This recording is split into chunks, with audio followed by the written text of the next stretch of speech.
नमः श्रीवर्धमानाय निर्धूतकलिलात्मने सालोकानां त्रिलोकानां यद्विद्यादर्पणायते श्रीमत्परमगम्भीर स्याद्वादामोघलाञ्छनं जीयात्रैलोक्यनाथस्य शासनं जिनशासनम् लक्ष्मीनिवासनिलयं विलीनविलयं निधाय हृदिवीरम् आत्मानुशासनमहं वक्षे मोक्षाय भव्यानाम्।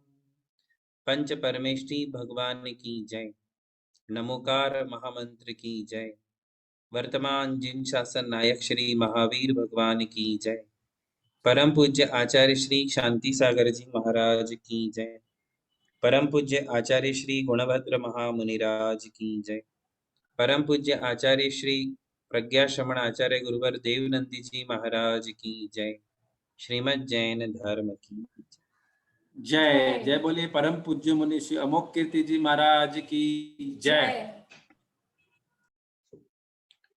धर्म स्नेही बंधुओं, लोभ के विषय में व्याख्यान चल रहा है। आचार्य श्री गुणभद्र महाराज काव्य नंबर 223 के माध्यम से लोभ का वर्णन करते हैं कि लोभ के कारण मनुष्य कैसे समस्याओं का शिकार बन जाता है। बड़ी सुंदर बात कह रहे हैं।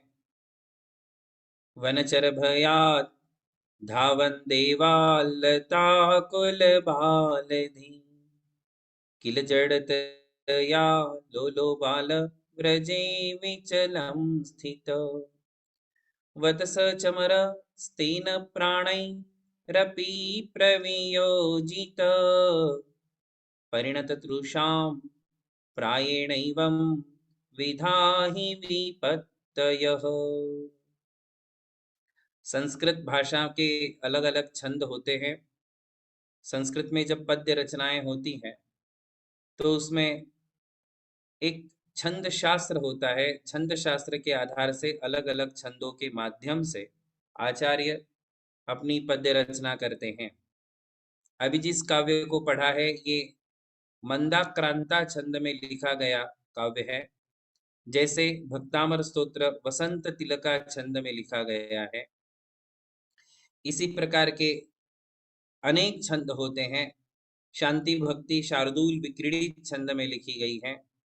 ऐसे ही ये काव्य मंदाक्रांता छंद में है और हर छंद की अपनी एक तर्ज होती है। आचार्य श्री इस काव्य के माध्यम से कहते हैं, परिणत तृषाम प्रायेण एवं विधा विपत्तयः। जो लोग तृष्णा या लोभ से अत्यंत परिणत हो जाते हैं, आसक्त हो जाते हैं, वे लोग विपत्तियों का शिकार बन जाते हैं। आपत्तियां विपत्तियां समस्याएं उनके इर्द गिर्द ही रहती हैं, जो लोग अत्यंत लोभी रहते हैं। आचार्य श्री ने एक जंगल का दृष्टांत दिया है।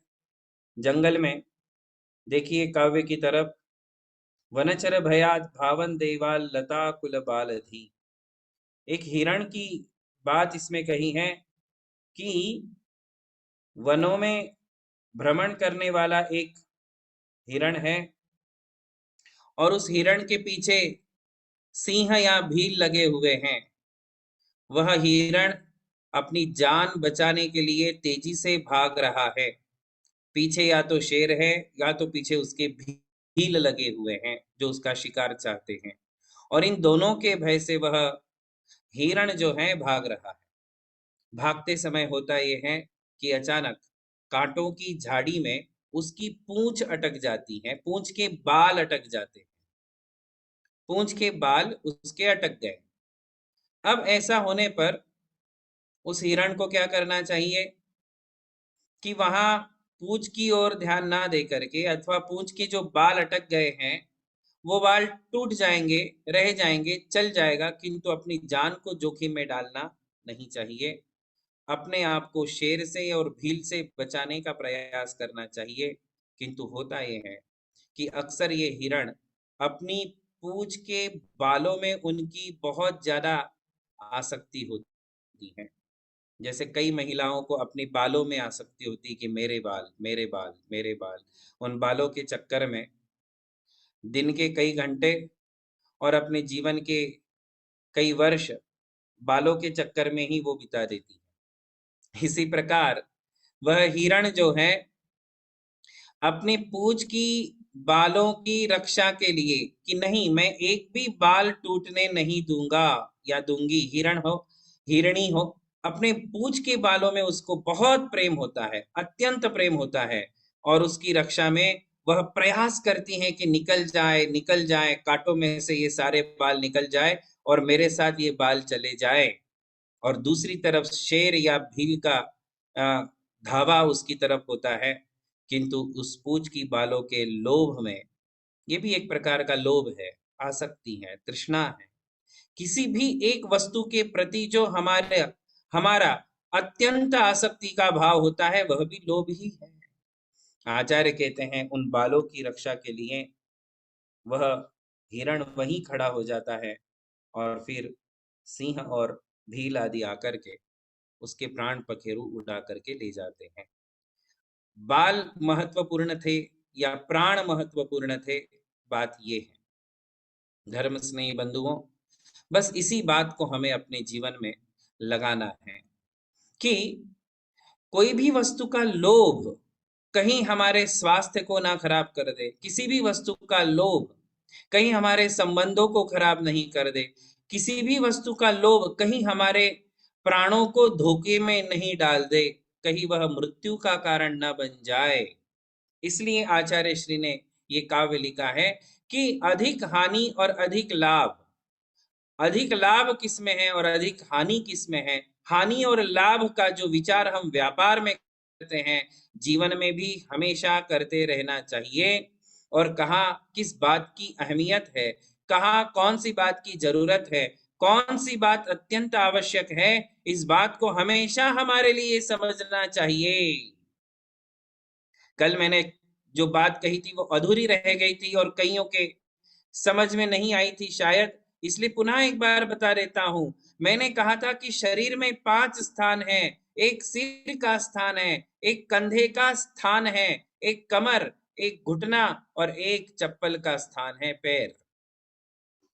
और हमारे जीवन में भी 5 बातें होती हैं। एक तो है धर्म, एक तो है हमारा स्वास्थ्य, हेल्थ, एक है हमारा परिवार, अपने माता पिता पत्नी बच्चे, ये तीसरी चीज है।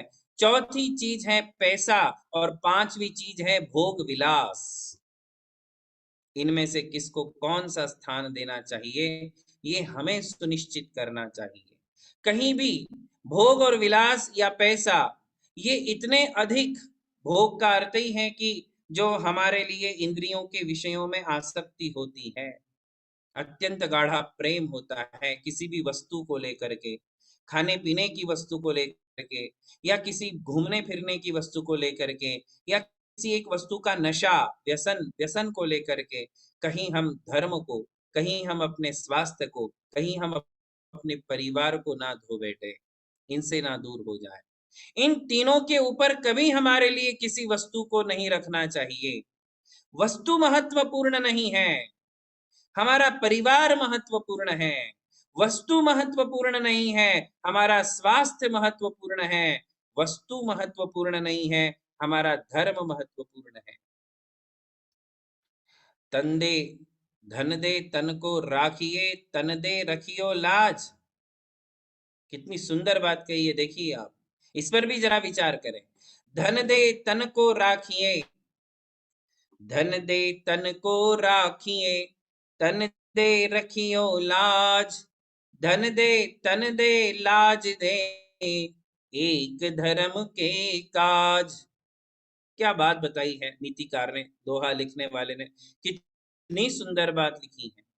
धन दे तन को राखिए, दो ऑप्शन जरा जब आपके पास होंगे, एक तरफ पैसा है, एक तरफ शरीर है, तो आप किसे महत्व देंगे, किसकी रक्षा करोगे। यदि आपको कहा जाए या तो आपका धन चला जाएगा या तो आपका तन चला जाएगा, तो हम किसको संभालेंगे, तन को। यदि शरीर स्वस्थ है, शरीर मस्त है, शरीर तंदुरुस्त है, शरीर चुस्त है, चुस्त है, मस्त है, तंदुरुस्त है, स्वस्थ है, तो पैसा तो और आ जाएगा। पैसा तो हाथों का मैल है, पैसा वापिस कमाया जा सकता है, किंतु प्राण ही चले गए, शरीर ही चले गए, चला गया, तो अब कमाया हुआ पैसे का करोगे क्या? क्या करोगे बताओ? इतना पैसा कमाया, इतना पैसा कमाया, करोगे क्या? मैंने एक जगह एक चुटकुला पढ़ा था, बड़ा गजब का था। बोले एक व्यक्ति ने जो है बहुत पैसा कमाया और उसकी सेठानी थी, सेठ ने बहुत सारा पैसा कमाया था, किंतु पैसा कमाने में शरीर का बिल्कुल ध्यान नहीं रखा और शरीर खत्म हो गया, अपने शरीर को खत्म कर दिया, प्राण चले गए।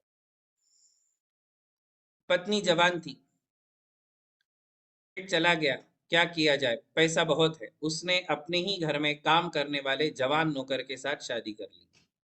क्या किया?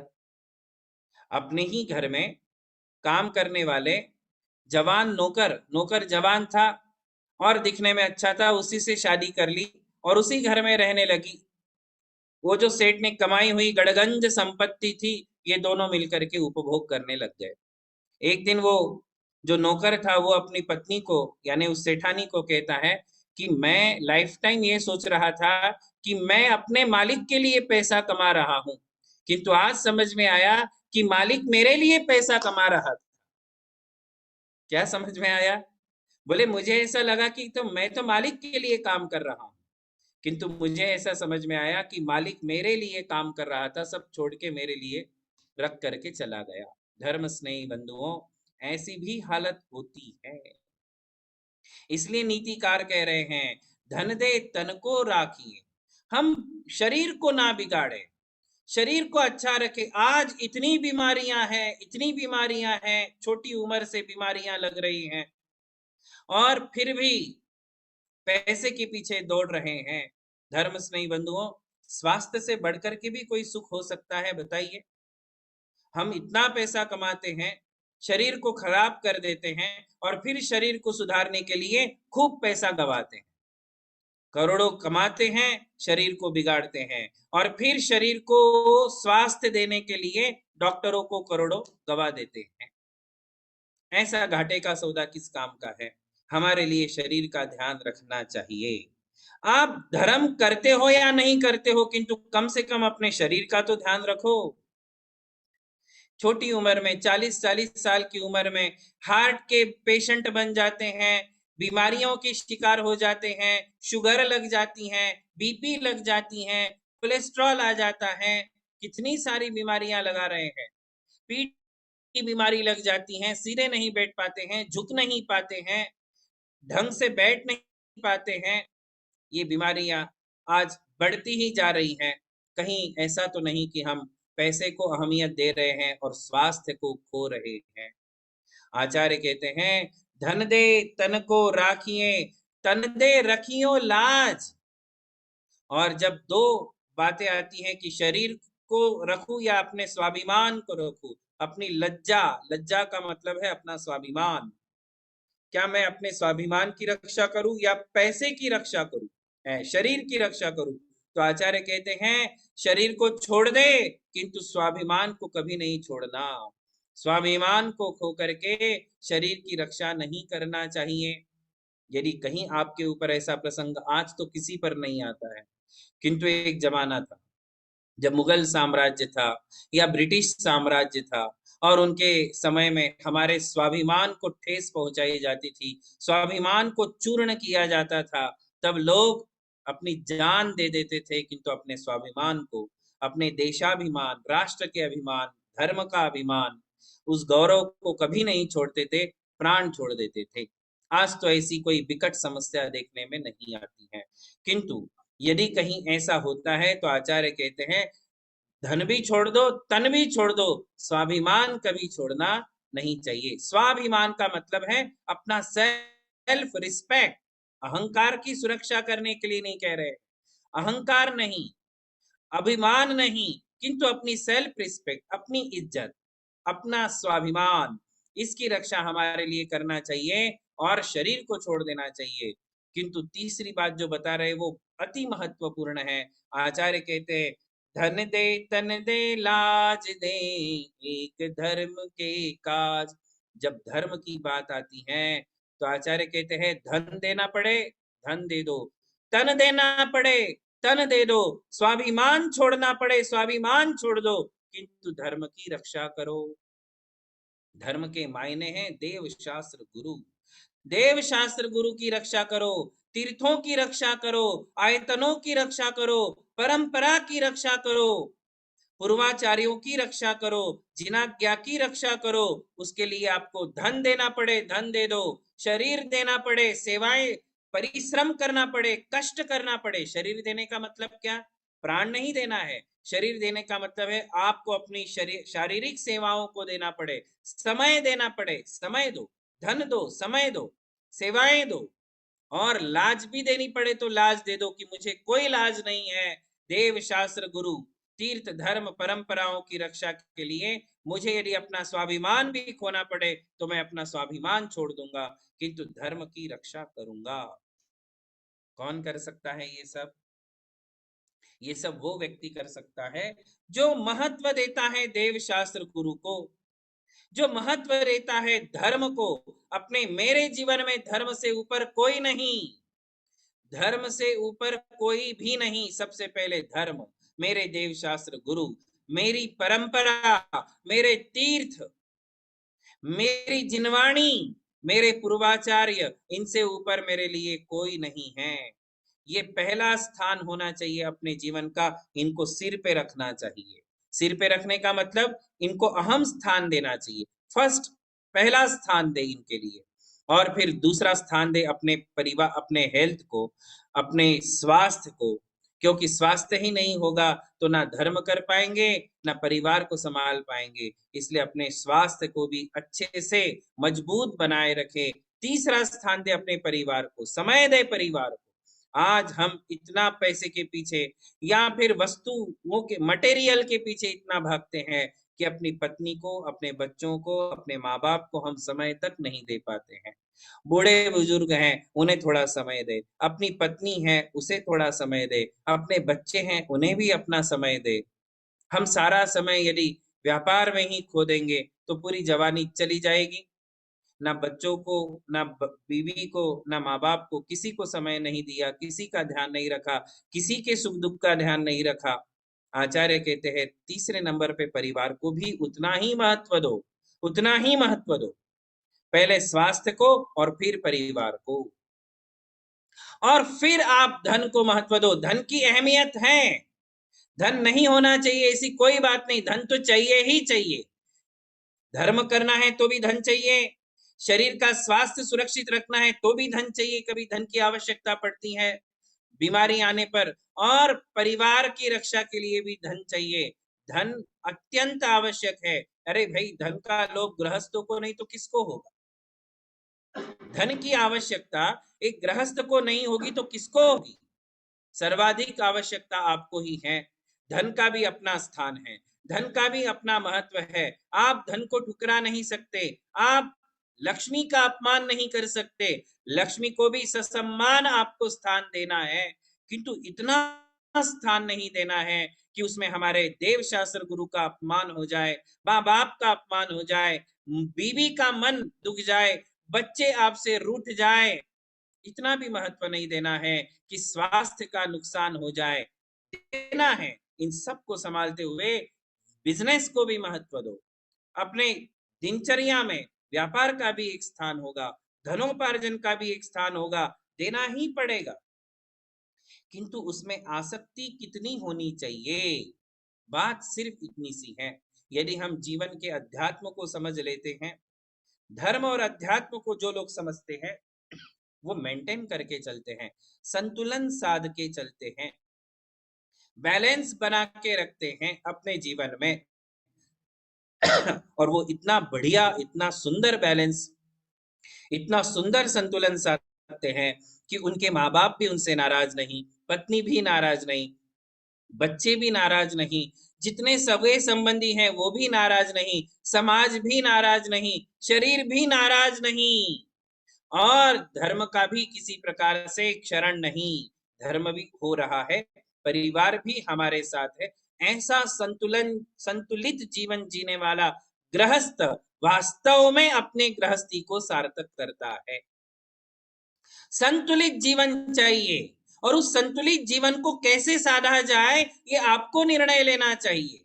और संतुलित जीवन के मायने क्या है? संतुलित जीवन के मायने हैं कि धर्म बराबर चल रहा है, धर्म में कोई कमी नहीं, परिवार बिल्कुल खुश है, मेरे से परिवार को कोई शिकायत नहीं, स्वास्थ्य एकदम बढ़िया है, बराबर रोज प्राणायाम, आसन, खाने पीने में संयम बराबर चल रहा है, शरीर भी मेरे साथ है, परिवार भी मेरे साथ है, स्वास्थ्य मेरे साथ है, देव शास्त्र गुरु भी मेरे साथ है, और ये संतुलन साधते हुए खूब पैसा कमाओ। मैं आपको मना नहीं करूंगा, मैं तो हमेशा कहता हूं खूब पैसा कमाओ, पैसे कमाने में बिल्कुल भी आप कमी मत करिए, कोई कसर मत छोड़िए, खूब पैसा कमाइए। किसने मना किया? खूब कमाओ, चक्रवर्ती षटखंड का साम्राज्य फैला लेता है, पूरे षटखंड में फैल जाता है, इतनी विभूति होती है, आप कितनी कमा लोगे? कमाओ, जितनी कमाना है कमाओ, किंतु इधर एक साइड को देव शास्त्र गुरु, परिवार, स्वास्थ्य, ये यदि बिल्कुल सही है तो आपको पैसे कमाने की कोई मनाही नहीं। लखपति क्यों बनते हो? करोड़पति बनो। करोड़पति क्यों बनते हो? अरबपति बनो। और एक अरब नहीं, अरबोपति बनो, मिलीनियर बनो, और जो भी होता है बनते जाओ। किसने मना किया है? होना ही चाहिए। जैन समाज का हर एक व्यक्ति अरबपति होना चाहिए, समृद्ध होना चाहिए, तभी वो हमारे धर्म की, हमारी संस्कृति की, हमारी परंपरा की रक्षा कर सकता है, इतिहास रच सकता है, इतिहास का निर्माण कर सकता है, तीर्थों की सुरक्षा कर सकता है, अच्छे से भोगों को भी भोग सकता है, परिवार को भी एंजॉय कर सकता है। यदि पैसे नहीं होंगे तो क्या करोगे? पैसे कम होंगे तो क्या करोगे? कई लोग कमियों के साथ जी रहे हैं, बहुत कमियां हैं जीवन में, क्योंकि पैसा नहीं है। होना ही चाहिए, कौन मना करता है? पैसे का इतना बढ़िया उपयोग किया जा सकता है, कमाने में कोई कसर मत छोड़ो, अरबोपति बनो, किंतु उसका इतना अच्छा सदुपयोग करो। केवल लोग मनोरंजन में लग जाते हैं, धर्म की उपेक्षा कर देते हैं, समाज की उपेक्षा कर देते हैं। मेरा पैसा है, मैंने कमाया है, मैंने बचपन से मेहनत की है, मुझे माँ बाप ने कुछ नहीं दिया था, मैंने किया है, ये अहंकार। और करने के बाद मैं जैसा चाहूं वैसा जीवन जीऊंगा, मेरा जीवन है, मेरा पैसा है, ये अहंकार, ये आसक्ति आपको ले डूबेगी। आपको जीने के लिए, एंजॉय करने के लिए किसने मनाही की? किंतु हम माँ बाप की, परिवार की, समाज की, धर्म की उपेक्षा करके यदि पैसा कमा भी लेंगे, भोग भी लोगे, तो भी अगले जन्मों में कीड़े बन जाओगे। क्या मिलने वाला है? ऐसे पैसे क्या काम के जो पैसे हमें कीड़े मकोड़ों की पर्याय में लेकर के ढकेल दे? ऐसा पैसा किस काम का है? कोई काम का नहीं है वो पैसा। चाहे अरबोपति और बंगले बना लो, राजमहल बना लो, किसने मना किया? महलों में जितने भोग भोगने हैं भोग लो, किंतु यदि देव शास्त्र गुरु की, धर्म की उपेक्षा करके यदि आप भोगों को भोग भी लोगे, पूर्व पुण्य के उदय से, अपनी मेहनत से, अपनी चतुराई से, यदि इतना सा उसका उपयोग करते हो धन का, तो आपके जैसा संकीर्ण बुद्धि इस संसार में कोई नहीं है। आपके समान कंगाल इस दुनिया में कोई नहीं है, क्योंकि आप कंगाल ही बनने वाले हो। वो पैसा आपको कंगाल बनाने वाला है, वे भोग आपके लिए कंगाल बनाने वाले हैं। इसलिए आचार्य कहते हैं, लोभ की मनाही नहीं है। वास्तव में लोभ कहें किसको? लोग उसी को कहेंगे जिसमें हम पैसे पर पूरा का पूरा कंसंट्रेशन साध लेते हैं और उसको पूरा भोग विलास में खर्चा कर देते हैं, और इधर देव धर्म गुरु की उपेक्षा कर देते हैं, आत्म तत्व की उपेक्षा कर रहे हो। देव शास्त्र गुरु की उपेक्षा का मतलब क्या है? आत्मा की उपेक्षा। आप स्वयं अपनी आत्मा को ठुकरा करके भोग विलास की जिंदगी जीते हो। जो लोग अपनी आत्मा की उपेक्षा करते हैं, केवल भोगों में पैसा खर्चा करते हैं, वे ही लोभी हैं, वे ही लोभी हैं, उनके समान लोभी और दूसरा कोई है ही नहीं। तो धर्म स्नेही बंधुओं, लोभ को समझने का प्रयास करें। अभी इसमें कई सारी बातें हैं, कई ऐसी इसमें रहस्य है जिसका उद्घाटन हम आने वाले दिनों में करेंगे। इस लोभ को अच्छे से समझना है, क्योंकि लोभ लोभी ऐसी कई बातें हम सुन करके रखे हुए हैं और निर्णयात्मक स्थिति में नहीं पहुंचे हैं, निर्णय नहीं कर पा रहे हैं कि लोभ है क्या और मुझे कितना लोभ होना चाहिए। पैसा कमाना लोभ है क्या, व्यापार करना लोभ है क्या, इस लोभ को हमें अच्छे से समझना है, कॉन्सेप्ट क्लियर करना है। धर्म की दृष्टि से गृहस्थ के लोभ क्या होता है, इसे हम पूरे आगे वाले दिनों में क्लियर करेंगे और इसको निर्णयात्मक स्थिति में ले जाएंगे और फिर निर्णय करके हम उस लोभ को शांत कर देंगे और बाकी जो भी है उसे अपने जीवन में संभाल करके चलेंगे। बोलिए महावीर भगवान की